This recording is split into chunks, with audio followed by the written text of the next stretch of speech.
Mic-nya pinjam. Mic-nya ada, Bos. Ya. Assalamualaikum warahmatullahi wabarakatuh. Sebelumnya perkenalkan saya Diska dari Bekasi. Berdiri.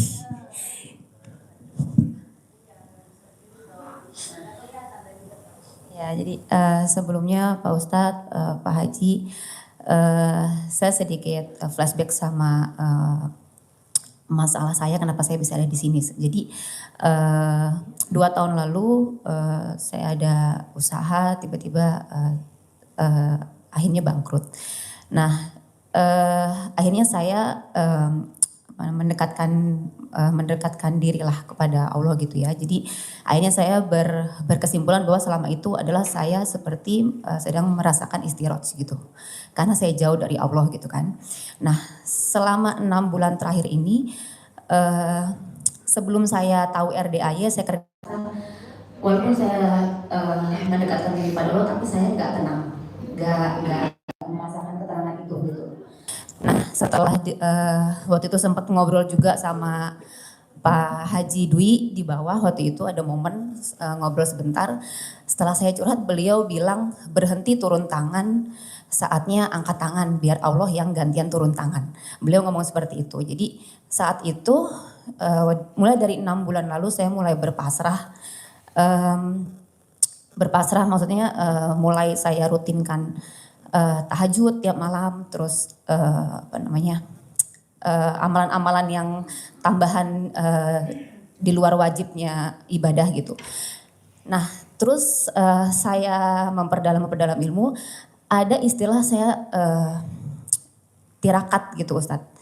Saya mengenal istilah tirakat dan saya googling itu adalah katanya dari zaman Nabi pun sudah biasa dilakukan tirakat katanya. Jadi sahabat katanya zaman Nabi tuh tirakat itu kan seperti kayak memperhususkan, memfokuskan sesuatu untuk kita lebih kita punya suatu permintaan, suatu hajat, kita lebih berfokus gitu loh. Nah, saya per September kemarin berniat melakukan tirakat itu selama 40 hari karena kan tirakatnya apa? Hajat-hajat saya kayak apa puasa mutih? Saya Senin Kamis. Atau berendam di tengah laut? Tirakatnya apa? Tirakatnya saya selama 40 hari saya nggak putus sholat malam, tahajud, hajat, witir. Emang mbaknya masih men nggak? Saya KB nggak men. Jadi nggak men? Nggak mens. Jadi nggak pernah men? KB-nya nggak mens jadinya. Jadi nggak pernah men? Nggak pernah mens. Oh. Memang KB-nya yang seperti itu. Nah, jadi saya fokuskan itu, terus puasa Senin Kamis segala macam. Nah, singkatnya, tadi saya dengar ceramah Pak Kiai bahwa kita tidak boleh berfokus kepada hajat.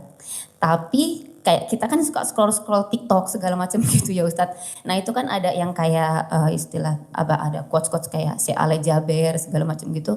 Itu bilang bahwa kayak misalkan Anda mau kabul hajat, tuntas segala macam. Nah itu kayak misalkan contoh salah satunya selama 40 hari zikir Nabi Yunus 100 kali tiap malam gitu, seperti itu ya. Nah itu kan juga saya search juga di Google, bener nggak? Terus kayak misalkan kayak kalau mau rezeki yang tidak disangka-sangka gitu, misalkan kayak Al-Waqiah 14 kali setelah sholat ashar setiap Jumat gitu. Jadi nah itu saya scroll ternyata itu ada bener, ada yang ada benernya gitu. Nah saya mau tanya maksudnya konsep tirakat itu sendiri tuh gimana Ustadz? Karena kan kita sebenarnya di situ kalau yang saya tangkap, mohon maaf koreksi kalau saya takutnya salah tangkap. Karena tirakat itu kan seperti kita ibadah seperti biasa setiap harinya. Cuma kita punya hajat tertentu yang akhirnya kita mentirakatkan itu, seperti itu. Contoh masalah pribadi, hubungan suami istri atau mentirakatkan anak atau apapun itu gitu loh. Jadi kalau Pak Ustadz bilang nggak boleh berfokus sama hajat, nah kita sebenarnya saya mau tanya konsep tirakat itu sendiri apa? Takutnya saya salah paham gitu loh. Boleh, yuk ya, jawab. Saya takutnya berfokusnya sama itu Ustaz gitu. Ya. Jadi kalau misalkan saya salah tangkap mungkin Ya. saya akan lepaskan tirakat itu Oke, gitu. siap. Yo. Terima Baik. kasih Pak Ustaz. Assalamualaikum warahmatullahi wabarakatuh. Ya. Waalaikumsalam. Bu, kalau kita berbicara tirakat ya Bu ya, kita artinya itu kita harus punya guru ya Bu ya. Guru namanya guru mursyid namanya. Jadi kalau kita punya guru mursyid itu ada yang ngebimbing nantinya. Kalau ibu tirakat itu punya guru nggak ibu guru? Ibunya punya guru nggak? Gini Bu. Jadi gini Bu ya, kalau kita misalkan bertirakat ya Bu ya, tirakatnya itu tujuannya masih dunia ya Bu ya. Karena gini Bu, guru itu ada guru fikih, guru murabi ya, ada guru mursyid ya Bu ya. Ada 3 guru tuh. Nah jadi kalau misalkan ibu tirakatnya itu cuman karena sebuah hajat, itu sulit Bu. Itu hajat tidak akan terkabul, kitanya lelah, kitanya capek, gelisah. Kita tirakat khalisam mukhlisam bil qalbi, ikhlas karena Allah. Saya punya guru mursyid yang membimbing saya. Tirakat itu sebetulnya tujuannya agar wusul kepada Allah. Tuh, itu tirakat. Agar kita wusul kepada Allah dan kita punya guru yang guru kita tuh menyambung kepada Rasulullah. Nah, itu tirakat itu sebetulnya untuk wusul kepada Allah. Itu Bu, itu tirakat. Nah, terus kita baca ayat misalkan la ilaha illa anta subhanaka ini kuntu minaz. Itu dan Nabi Yunus. Itu katanya dibaca 40 hari qabul hajat. Nah, kalau kita tujuannya qabul hajat ya Bu, kita baca itu 40 hari enggak qabul, ibu bisa nyalakan itu ayat, enggak terkabul. Iya kan? Berarti karena ayat itu ayat disalahkan. Nah saya bilang tadi ada 3 guru, guru fikih, guru murabi, guru mursyid. Kita boleh baca la ilaha illa anta itu boleh, tapi niatnya karena Allah di situ. Wa ufawidu amri ilallah, serahkan kepada Allah. Sakinuna ala mazir aqdar. Udah kita ikuti perputaran takdir Allah itu, tahu kebutuhan kita. Yang penting ikhlaskan. Tetap ibu baca itu dapat pahala kalau kita ngomong pahala ya Bu ya. Nah itu yang namanya tirakat sebetulnya adalah agar wusul kita kepada Allah itu. Agar kita mengenal kepada Allah harus punya guru yang membimbing, yang bersanad guru kita musalsal sampai kepada Nabi. Agar wusul kepada Allah. Jadi sekali lagi Bu, jangan pernah ibu berzikir ayat Quran atau apapun cuman di situ tujuannya dunia. Ghardon min agrodid dunia. Allah sangat benci kepada itu. Memang betul kita punya hajat. Sudah kita ingat hajat. Udah ilahi anta maksudi. Waridoka matlubi. A'tini mahabbataka wa ma'rifataka. Atau yang biasa sering saya baca. Bil barokah wal karamah sultan awliya Syekh Abdul Qadir Jilani. Wa bi syafaatin nabiyina Muhammadin sallallahu alaihi wasallam biiznillah waridallah ya Allah ya Allah ya Allah takdi hajati, sebutkan hajat kita udah ilahi anta maksudi, baca tuh itu baru karena Allah, jangan karena hajat. Kalau karena hajat sampai kapanpun tidak akan terkabul, bahkan kita kecewa Bu ya. Nah itu Ada kan pepatah Bu, Pak mengatakan orang yang suka berharap siap-siap kecewa. Kita kan suka berharap. Melakukan tadi yang ibu lakukan, berharap. Biar cepat hajatnya terkabul, 40 hari terkabul. Terkabul enggak, akhirnya kita kecewa. Udahlah, jalanin, syukurin, nikmatin. Jangan mikir, komen, ngeluh. Janganlah. Haji Marko 2014 ijab hajatnya cair. Kalau aja dulu 2014 cair, mungkin nilainya baru 100 juta. Betul? Ya, betul ya? Alhamdulillah cairnya di 2025. Sekarang nilainya udah 460 miliar. Tepuk tangan dulu dong untuk Haji Marko. Makanya kita tadi ngobrol sama Haji Marko kan cair 460 miliar. Boleh dong 60 miliar kita bagiin buat teman-teman yang datang malam ini dan yang nonton. Kata Haji Marco boleh. Ya dong, kan dia ijab di sini. Jadi buat Haji Marco 400 saja, yang 60 kita bagi-bagi ya. Tapi saya mau baginya berangkat umroh gratis 2025 akhir. Tapi Bapak dan Ibu praktekin dulu ilmunya Allah yang ada di Al-Quran, di Al-Muzammil. Bangun jam 00, senyum, mandi, tahajud, baca Quran. Sedekah subuh gak boleh bolong. Sedekah Jumat Barokah gak boleh bolong. Sholat Badiah Qobliyah gak boleh bolong. Sholat Taubat gak boleh bolong. Sifat 18 gak boleh ada. Berani gak Pak, Bu? Beranilah. Haji Marco aja berani berkorban, maksud Bapak dan Ibu gak berkorban. Paksain ya. Ya. Kedua, saya mau Bapak dan Ibu yang hadir di sini dan yang nonton YouTube, atau Facebook atau Instagram, mau saya di 2026 paksain harus berangkat haji visanya Furoda gratis dari RDAY. Gitu. Tapi dipraktekin dulu. Ini meraktekin enggak, tapi dia nuntut. Janganlah. Jadi besok kita ngeberangkatinnya tanggal 14 Oktober anak-anak yatim bersama Mbak Ratih dari Terminal 3 Bandara Soekarno-Hatta, pesawatnya Garuda. Boleh gak saya ijab di bandara? Boleh. Boleh gak kita ijab? Kalau ijab di sini kita sholat subuh Pak. Habis sholat subuh ijab langsung anak yatim kita berangkatin ke bandara. Karena kita jam 9 udah terbang. Jadi jam 7 minimal udah sampai di sana, 2 jam sebelum terbang udah di sana. Karena kita paspor, terus kita nyiapin. Pak Haji biar saya berangkat Desember 2025 apa isi Pak Haji? Peluk Pak anak yatim. Peluk, jangan yang dipeluk ibu yatim. Anak yatim peluk. Bisikin ke telinganya. Doain Bapak pasti Desember berangkat. Amin. Pasti berangkat. Amin. Gitu. Boleh gak sih Pak Haji kalau saya peluk ibu yatim? Gak boleh. Gak boleh. Karena yang berangkat anaknya. Ibunya gak berangkat.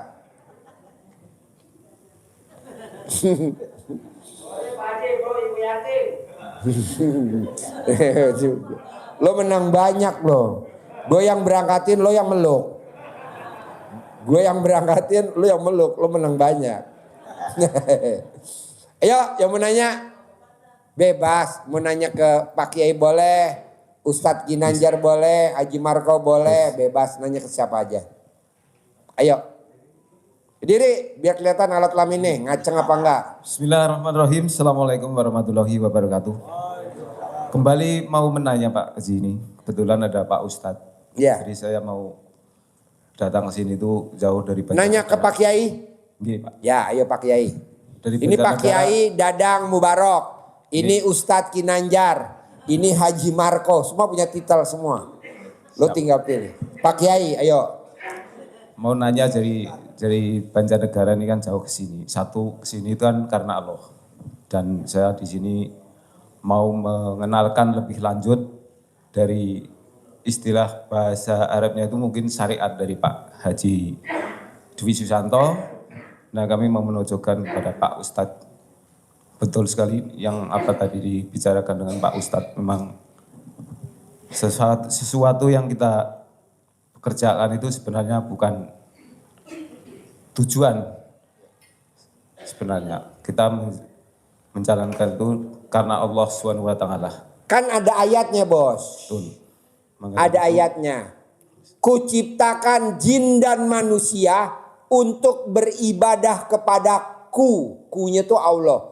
Kuciptakan, kunya tuh Allah. Kuciptakan jin dan manusia untuk beribadah kepadaku. Tidak ada ayatnya gini. Kuciptakan jin dan manusia untuk nyicil utang. Ada gak ayat gitu Pak Bu? Gak ada. Ada gak? Gak ada. Gak ada. Jadi utang tuh gak dicicil bos. Lanjut. Jadi saya mau nanya dengan Pak Ustadz sedikit lah. Mungkin pengalaman saya dari pribadi saya pernah mendengar kita awalnya itu mengenal dulu, habis itu kita mengerjakan. Mungkin pertanyaan saya Mempelajari dulu alat kelamin suami, alat kelamin istri, setelah itu baru dikobel gitu. apabila pertanyaan saya kurang lengkap, jadi saya minta penjelasan dari Pak Ustadz. Terima kasih. Assalamualaikum warahmatullahi wabarakatuh. Pertanyaan apa tadi? Pak Kiai lupa lu. Pertama mengenalkan, habis itu kita baru Pertanyaannya mengerjakan. apa? Pertanyaan kita sedikit punya permasalahan, jadi sebenarnya kita sudah yakin bahwa semuanya ini kehendak Allah. Cuman kadang-kadang kebanyakan orang itu tidak menyalahkan gitu lah, menyalahkan itu salah salah saya. Memang saya akui salah saya. Cuman kebanyakan masih Iya, pertanyaannya apa? Pertanyaan saya mau Lu kesono. Ntar lo ditangkep tahu. Udah di sini aja. Nanya kesono, nanya. Emangnya lo domba batur? penjelasan sedikit dari Banjarnegara kan terkenal Pak domba Ustadz. batur. Jadi saya kepengin detail apakah benar Kok awal kita pengen? itu belajar mengenal dulu baru mengerjakan. Terima kasih Pak Ustadz. Ya. Baik, pertanyaan mengenal kepada siapa? Mengenal ilmu RDA gitu Mengenal maksudnya? dengan ilmunya Bapak RDAI. Oh ya. Sebetulnya gini Pak, ilmu RDA ini ilmu yang sungguh luar biasa, mungkin yang Bapak kerjakan juga ya. Jadi sholat tahajud ya, itu kan ayatnya juga ada di surat berapa Pak? Al-Isra ya. Ayat berapa Pak? 7, 9. Ya Pak. Wa minal laili fatahajjadu bihi nafila, itu kan. Itu tahajud. Nah jadi ilmu RDA ini sebetulnya kita berbicara tentang ilmu tauhid. Jadi sakinuna ala madzalil aqdar. Orang yang beriman itu dia tidak akan bingung mengikuti perputaran takdir. Nah jadi kalau Bapak ingin mengenal ilmu RDA ini Pak ya. Di sini kan Pak Haji menganjurkan tahajud. Ya Pak. Itu bagus nggak Pak? Bagus. Baca Quran bagus nggak? Di Quran ada surah Al-Fatir ayat 29. Bismillahirrahmanirrahim. Innalladzina yatluna kitaballah. Sesungguhnya orang-orang yang membaca kitab Allah, di situ kan ada terus. Nah, itu surat Al-Fatir. Jadi orang yang membaca kitab Allah itu dan dia waqimus salat dan dia salat terus menginfakkan rizkinya, itu dia tidak akan rugi. Nah ini ilmu RDAY. Salat tahajud, qobliyah, ba'diyah. Lantas bersedekah kepada anak yatim. Anna laka fil yatima fil jannah. Jadi aku ini kata Rasul bersama orang-orang yang mulai anak yatim di surga nanti. Sedekah kepada anak yatim itu luar biasa. Lalu sedekah subuh. Sedekah subuh juga luar biasa kan. Ada 2 malaikat yang mendoakan. Nah jadi kalau Bapak ingin mengenal ilmu RDA ya Bapak belajar menekuni, belajar mengerjakan dengan ikhlas sholat tahajudnya, baca Qur'annya, terus sholat qobliyah ba'diyahnya jangan bolong, sedekahnya jangan bolong, dan harus dipaksakan. Kenapa dipaksakan? Mumpung kita masih hidup. Karena sedekah itu akan mengundang berbagai macam kebaikan. As-shadaqatu terudul bala, menolak bala, wa tatawilul umur, dan memanjangkan umur. Jangan kita misalkan mau sedekah, bagaimana saya mau sedekah, utang saya banyak. Justru dengan sedekah itu nanti hutang itu akan terbayar Pak, yakin Pak, insya Allah. Enggak Pak, yakin akan terbayar hutang itu kalau kita rajin bersedekah. Itu Pak. Nah terus apa yang Bapak pertanyakan lagi? Cukup. Yuk, yang lain? Assalamualaikum Pak Haji. Ya. Saya mau tanya Pak Haji. Nama siapa? Bu Ella dari Sukabumi. Nah, nanyanya apa? Cucu saya teh udah 17 tahun, laki-laki, itu pilek nggak berhenti. Udah berobat ke sana kemari ke dokter udah. Tapi tiap hari ingus teh itu aja, apa obatnya gitu. Celana dalam ibu kandung dikalungin di leher. Siang, Yang nempel alat kelamin pas di depannya hidung. siang apa malam? mau tidur. Kan ibunya jauh. Dipaketin, pesen, mama kirimin dong celana dalamnya 10 lusin. Oh. Yang bersih, yang kotor. Yang bekas pakai. Oh, bekas pak. Dan dia tiap hari kemana-mana wajib bawa celana dalam dia yang bekas pakai disedot. Disedot. Disedot.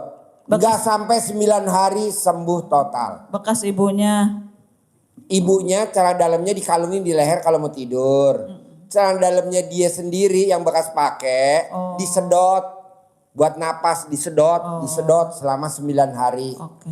Begitu. Ini satu lagi Ustaz, ini Pak Haji, ini tangan saya ada benjolannya keras, udah 2 bulanan lah tapi sakit. Itu Gampang, ibu ambil ludah ibu sebelum kakinya ibu bangun tidur nempel di lantai. Jadi bangun tidur sebelum ibu nempel di lantai, ambil ludah basi, tempelin di benjolan itu. Diuyak 99 kali. Ibu pantangannya selama 99 hari nggak boleh makan daging ayam dulu. Kalau makan daging ayam nggak bisa. Kulit ayam, daging ayam nggak boleh. Nugget nggak boleh. Pokoknya yang dari ayam nggak boleh. Bakso nggak boleh. Karena bakso rata-rata campurannya daging ayam. Pokoknya yang bau daging ayam nggak boleh dulu selama 99 hari. bukannya dijilatin, bukan. Kalau dijilatin nyampe, dijilatin. Kalau nggak nyampe, pakai tangan jari kiri ditaruh di tempat benjolannya. Pokoknya itu obatnya, pantangan nggak boleh makan daging ayam. Ini berlaku buat semuanya. Nanti kalau udah sehat makan daging ayam lagi normal. Kalau kawin sama ayam lebih normal lagi. Ya. Udah, makasih banyak Pak Haji. Ya, Assalamualaikum. Yo, ayo. Nggak ada ibu-ibu, yo. Assalamualaikum warahmatullahi wabarakatuh. Ya. Assalamualaikum. Nama saya Eis dari Purwakarta. Pak Ustadz, terus terang saya dari tahun 2023 bulan Oktober itu semenjak mengenal RDAY, memang sholat qobliyah badiah itu sampai sekarang belum pernah bolong, alhamdulillah. Terus baca Al-Quran juga sama. Tapi gini Pak Ustadz, kan baca Al-Quran itu saya memang ikhlas itu membacanya ikhlas, tapi tidak dengan artinya gitu, nggak apa-apa Pak Ustadz. Enggak apa-apa, Bu. Itu. Terus ada lagi, karena di kelompok saya itu ada grup baca Al-Quran, jadi saya harus nyetor gitu Pak. Jadi saya tuh memang hatam Al-Quran itu udah banyak sekali, udah tidak terhitung lagi gitu ya. Pertanyaannya? Ya pertanyaannya itu baca Al-Quran tidak dengan artinya itu tidak apa-apa, cuma bacanya aja gitu. Enggak apa-apa, Ibu. Nggak apa-apa. Ayatnya saja, Qurannya saja. Iya. Enggak apa-apa. Iya, tapi ikhlas. Enggak apa-apa. Yang kedua Pak Haji, saya mau Pak Haji, saya punya permasalahan seperti ini. Dah, dia lupa. Ayo. Ini Pak, Ayo. suami saya itu kan mau bikin sertifikat. Nah, di atas tanah yang mau dibikin sertifikat itu, Tanah siapa? tanah bapaknya, tanah dari orang tua hibah gitu ke anaknya. Nah, tanah itu ada sekitar 1.500 meter. Terus dipakai oleh partai, si tanahnya itu dipinjamkan ke partai dulu. Nah sekarang partai itu kan masih menduduki tanah itu. Nah akhirnya dari BPN mau dibikin juga harus ada surat dari partai itu katanya gitu ya. Nah sekarang sudah tembus ke tingkat provinsi. Dari provinsi karena memang partai itu tidak mempunyai tanah atau tidak mempunyai surat-surat itu, jadi suami saya itu sekarang mau minta surat ke salah seorang bagian aset di provinsi. Nah dari provinsi sudah menyetujui Pak Haji, tapi belum dibikinkan tuh suratnya, katanya mau ke tingkat DPP dulu. Itu caranya gimana Pak Haji supaya sertifikat itu surat itu secepatnya dibikinkan oleh beliau-beliau gitu Pak Haji? Ibu pakai caranya yang nggak pakai gimmick-gimmick bisa. pakai yang gimmick-gimmick juga bisa. Ibu mau yang mana? Pak Haji, aku nggak mau pakai gimmick-gimmick. Baca Quran. Orang yang baca Quran dimudahkan sama Allah. Amin. Orang yang baca Quran pasti dimudahkan sama Allah. Nanti tanya Pak Kiai, ayatnya ada, suratnya ada. Terus kalau gimmick-gimmicknya apa Pak Haji? Ibu foto, ibu colek alat kelamin ibu, tempelin di foto itu. 99 kali mau tidur, 99 kali bangun tidur. Jadi sertifikatnya, jadi sertifikatnya, jadi sertifikatnya. Selama 99 hari paling lama. Sama bapaknya boleh sama bapaknya? Alat kelamin bapaknya manjur, tapi yang lebih manjur alat kelamin ibu. Oh gitu ya. Alat kelamin bapak sama ibu lebih manjur mana? Alat kelamin ibu. Karena doanya perempuan yang pernah melahirkan atau yang pernah alat kelaminnya ditoblos itu manjurnya luar biasa. Yang udah pernah ditoblos ya. Kalau yang belum pernah ditoblos biasa-biasa saja.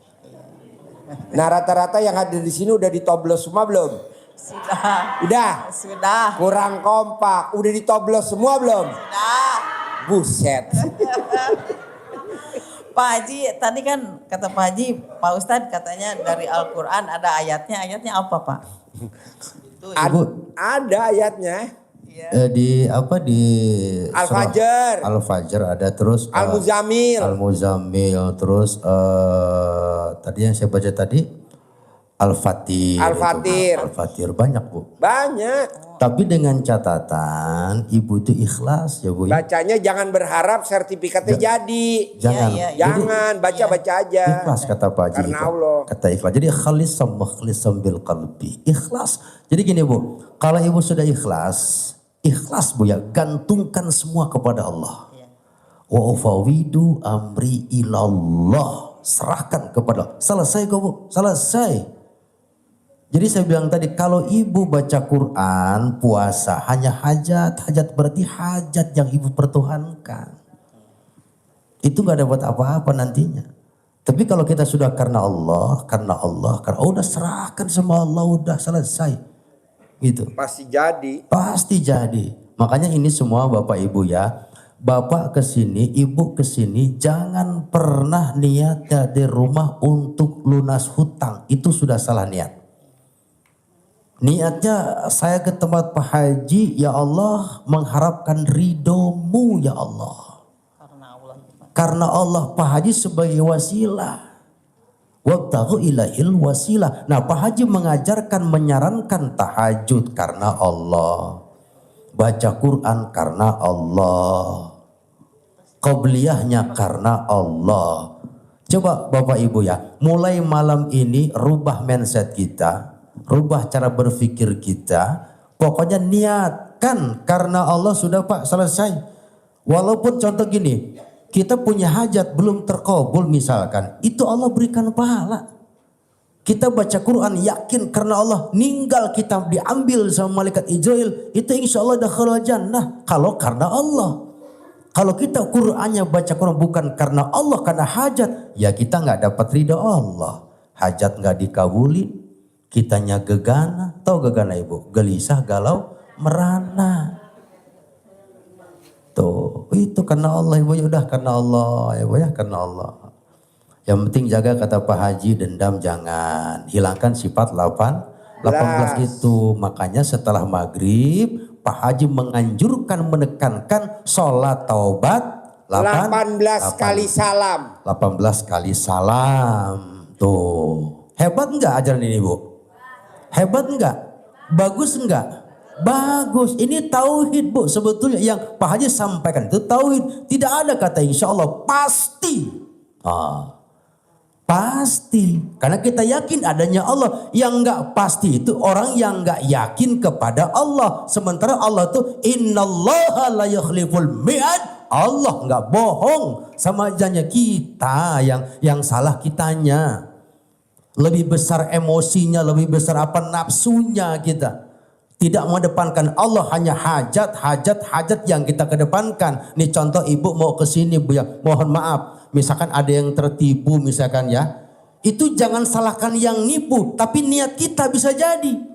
Cuman karena hajat, satu. Yang kedua bisa jadi, nanti setelah saya hajat saya misalkan berhasil, saya mau gini-gini. Nah ibu jangan marah yang kena tipu. Yang nipu itu Allah izinkan, yang ditipu Allah juga izinkan. Sudah ucapkan alhamdulillah ala kulli halin, kata Nabi tuh begitu. Jangan gelisah, mending nyanyi